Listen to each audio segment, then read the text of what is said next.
Welcome to the Daily Download. This is Elizabeth Gardner. We are talking, of course, about the big winter storm. If you like this channel, be sure to like and subscribe. We're going to be talking about this not just today, but for the next several days until this winter storm actually gets here. And joining me is meteorologist Grant Skinner. And of course, we've been following this for quite some time. And as usual, we tend to see these things evolving. And once we get a day or two out, everything kind of comes together. And it's starting to come together not in a way that we're very happy about. Yeah, it looked like earlier this week it'd be more of a snow event. And then as we got closer to the event, it's become more of a freezing rain issue, more of an ice issue. And that's going to be messy for the end of the day, Saturday, really all the way through Sunday and early Monday. That's whenever we'll see the majority of the precip. And then I'm worried about roads all the way through Tuesday, really, because our lows Tuesday morning are going to be very cold. I mean, we had some forecast models that even were trending towards the single digits. So no matter what, very cold for the first half of the week. And so I think these travel concerns could last for a good period of time. And folks need to be paying attention to, our forecasts going into this weekend, but also just keeping up with family and friends and making sure they're staying safe into the start of next week. It's nice to have this avenue, to be able to share information with people. We're trying to put it out in as many places as we can. Right.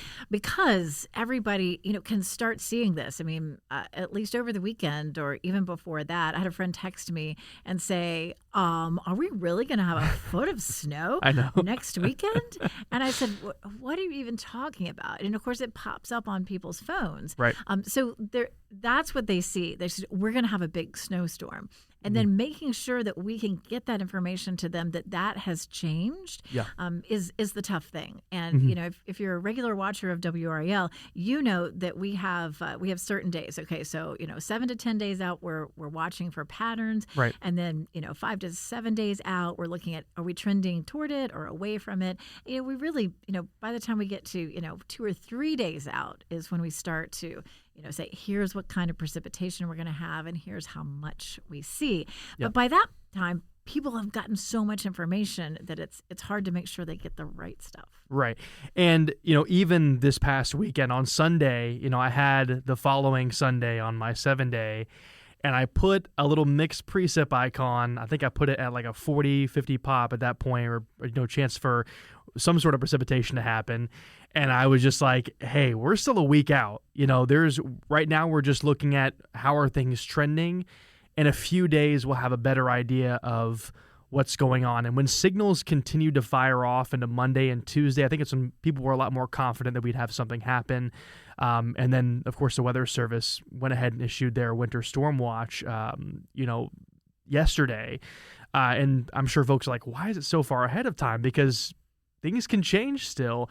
Well, I think when the signals are repeatedly showing that we'll have some sort of winter precipitation, they want to go ahead and get ahead of, they want to get ahead of the preparations. You can go ahead and be going to the store, getting the things that you need. Don't take everything, but, as smoothly as possible, get the things that you and your family need, like generators, food, gassing up your car, all of those things. They can be done way ahead of time. That way people aren't rushing, because if people rush to prepare, late in the day, Friday, early Saturday, it's almost too late. And then, it can be getting too close to whenever things are starting to get bad weather-wise. And so I understand why it was issued, on Wednesday. And although we've seen some changes in the trend of snow now over to more freezing rain, even less sleet and more freezing rain is still a big concern in terms of impacts. I know folks are, upset that, no, we were supposed to get snow. We're not getting snow. It's like, well, signals at first were showing snow, but you have to remember that was 5 days away from the actual event. Let's do a little inside baseball and explain why that happens. So I think a lot of people don't know what the computer models really are. I mean, they know that, they show us what's going to happen. But here's how that happens. There's data that goes into the computer models, and the way the data is collected makes it especially difficult for forecasting winter precipitation, because around here in particular, we're looking at different layers of temperature through the atmosphere. The best way to sample that is by the weather balloons, but the Weather Service only launches weather balloons twice a day in 2 places in North Carolina. So there is so much going on in the atmosphere that we can't sample. And so the models do the best that they can with the small amount of data that they have. And that is why we have to get so close to the time before we're really confident about what's going to happen. We just don't have enough data going into the models. It's very expensive to collect the data, and so that's why we want to hold out. Forecasting is based on what's happening right now. So if it's today and we're forecasting for 7 days from now, there's a lot of bad data that can sneak into the models. A lot of errors that happen, and an error may start small, but 7 days it's a huge error, and that's really what we're seeing right now. It looked like we were going to have a big snowstorm, and now it looks like an ice storm, and so it's totally different. But I would argue this ice storm could be even more impactful than a big snow would be for us. And I agree. And it's mainly because of whenever you have any sort of ice accumulation, you start to be concerned about not just roads, but also, your power infrastructure as well.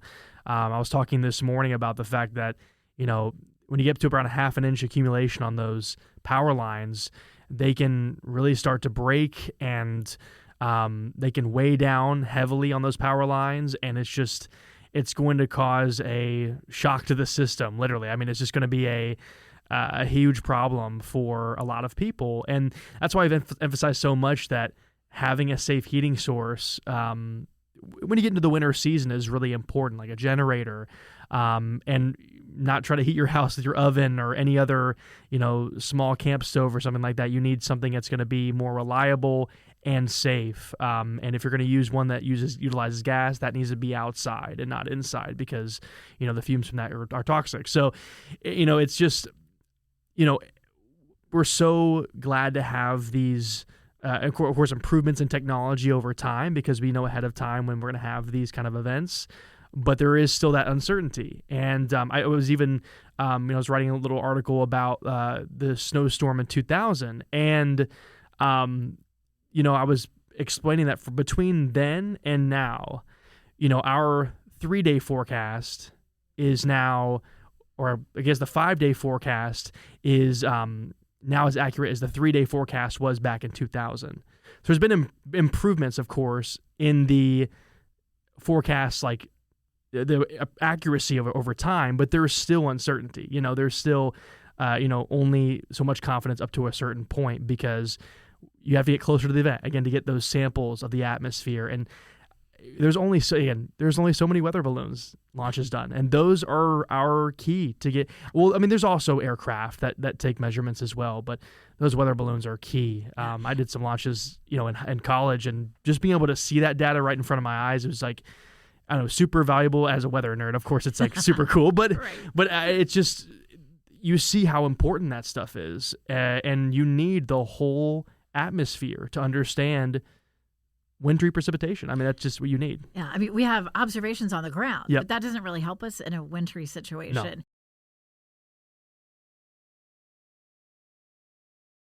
I think it's especially hard to get across to what this really means for people. The last big ice storm we had was back in 2002, and a lot of people weren't born yet, or they didn't live here. Maybe they haven't lived through an ice storm, so they may think, oh, it's just rain. As a matter of fact, I was in the newsroom just a few minutes ago, and I had to explain to somebody, and it took me about 3 tries to explain what this means. So it is a raindrop, and it falls as a raindrop. But here on the ground, the temperature is below freezing. So when it hits a power line, it's actually going to make the power line wet, and then it's going to freeze around the power line. Right. And then every raindrop that falls on top of that also is going to continue to create a thicker and thicker and thicker band of ice on that power line, or on those trees, or whatever it is. And so that's why we have the power outages. It tends to also create issues on decks and steps, making it really, really slippery. Any elevated surfaces, it doesn't always cause problems on the roads, but this time I'm more worried about roads because the temperatures look colder than most ice storms. A lot of ice storms we have around here, the temperature is, 29, 30, 31. Right. And we're talking about, low to mid 20s. So, the roads could be a real issue too. Yeah. Monday morning's lows, again, low to mid 20s. And then we only have a brief period, it looks like Monday, where we could get above freezing. And that's all determined on, how much warming we could get during the daytime. But with that new high pressure system building in right behind it, I mean, very, very deep cold air mass that moves in. And that's why I was talking about earlier, the single digit temperatures are a possibility, especially for our northern spots. So very, very cold. That means the ice, even if it melts just a little bit, it's going to refreeze again Tuesday morning. And so I'm sure a lot of folks, are wondering how that will affect roads. And yeah, roads are going to stay impacted for a couple of days. I'm hoping that Wednesday we can finally start to get some decent melting and some of it can be evaporated away. So if we actually get what the computer models are showing, this is going to be a really big deal. Right. I'm a little bit in denial. I'm like, no, this is not really going to happen, is it? But we really need to let people know, this could be a very serious event.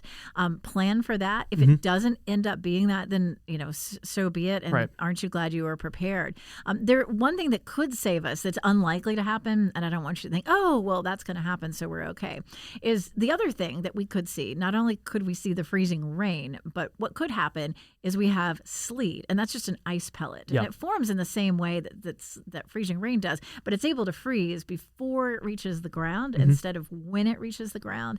If we have more sleet, it doesn't affect the power as much, but it also makes the roads worse. So it's going to be a tough situation no matter what. And I feel like if people do lose power, a lot of people are losing power. Once you've lost power, and if the roads are already bad, there you are, and you're stuck. So it could be a rough situation. The other day I was like, what can people do?